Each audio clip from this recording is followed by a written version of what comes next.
Hey boys and girls, this one's called Pete the Kitty. And the Case of the Hiccups by James Dean. He's a little kitty here, but there's another bunch of other stories of his where he's a big boy. It's Pete the Cat. I love Pete the Cat. Here's Pete the Kitty. Let's see what happens.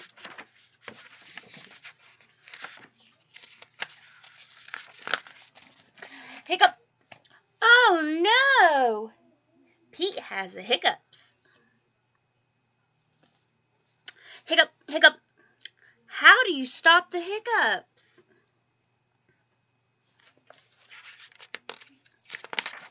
Pete asked Grumpy Toad, "How do I stop my hiccups?"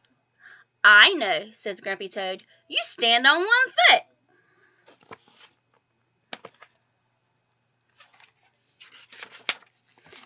Pete stands on one foot.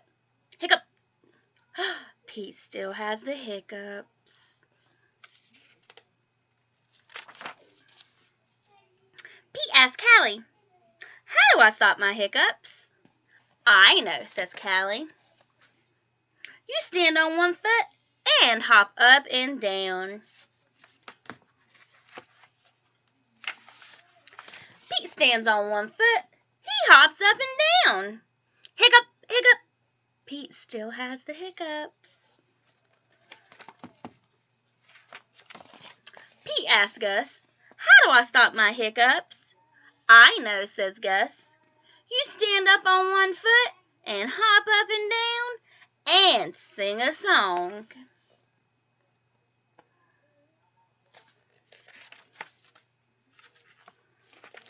Pete stands on one foot. He hops up and down and he sings a song. Hiccup, hiccup, hiccup. Pete still has the hiccups. Pete asks Bob, "How do I stop my hiccups?" "I know," says Bob.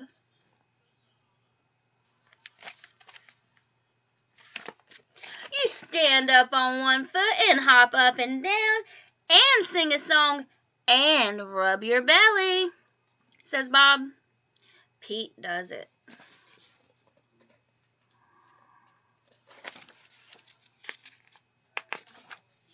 Hiccup! Nothing is working. Pete still has the hiccups. "Go ask Mom," says Bob.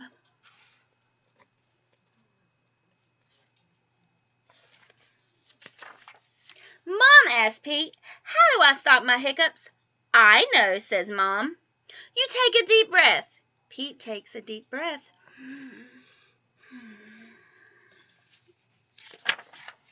"Hold your breath and blow it out," says Mom. Pete holds his breath.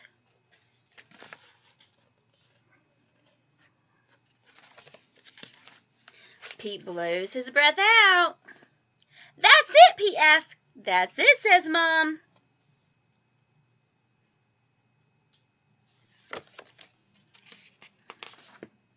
Pete waits, and he waits, and he waits. The hiccups are gone. Moms are so smart. The end.